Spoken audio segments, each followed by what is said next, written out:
Ito ang boss ko, si Miss Inamorata Malay. Ma'am Amor for short. Kasi love siya ng lahat ng katrabaho niya, pati mga taga-ibang opisina.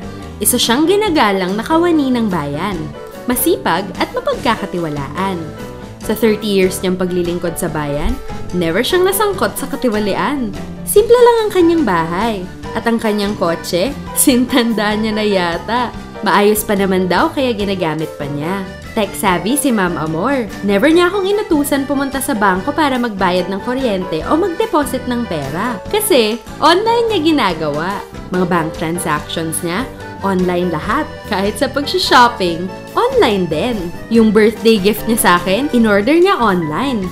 Tunay na matulungin si Ma'am Amor. May mga pamangkin siyang pinag-aral. Kinuha niya silang lahat ng educational plan nung mga bata pa sila. Nakagraduate na nga si Girlie, ang paborita niyang pamangkin.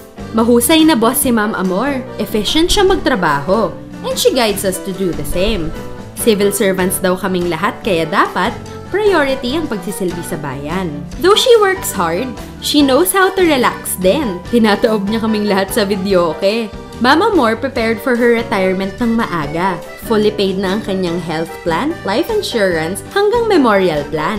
Online niya rin lahat binayaran yon. Meron na rin siyang second income kasi nagpatayo siya ng 2-door apartment sa likod ng bahay niya. Pinapaupahan niya yon. Galing, 'di ba? Isang model public servant si Ma'am Amor. Nakita ko sa kanya ang tunay na halaga ng pagiging financially literate. Dahil sa kanya, natutunan ko ang wastong paggamit ng sweldo para maging sapat sa pangangailangan ng pamilya. Payo niya, sa unang sweldo pa lang, mag-ipon na para sa emergency fund. Mag-ipon din daw ng extra money para may pang-invest. Lagi niyang sinasabi na habang bata pa, magplano at paghandaan na daw dapat ang retirement. Kaya umiyak kaming lahat nung siya ay nawala. Nabalot ng lungkot ang aming opisina. Pero wala kaming magagawa. Ganyan talaga ang buhay. Kasi inabot na ni Mama Amor ang retirement age. Bago siya nag-retire, pinarangalan siya ng pamahalaan. Dapat lang. Isa siyang huwarang kawani at tunay na lingkod bayan.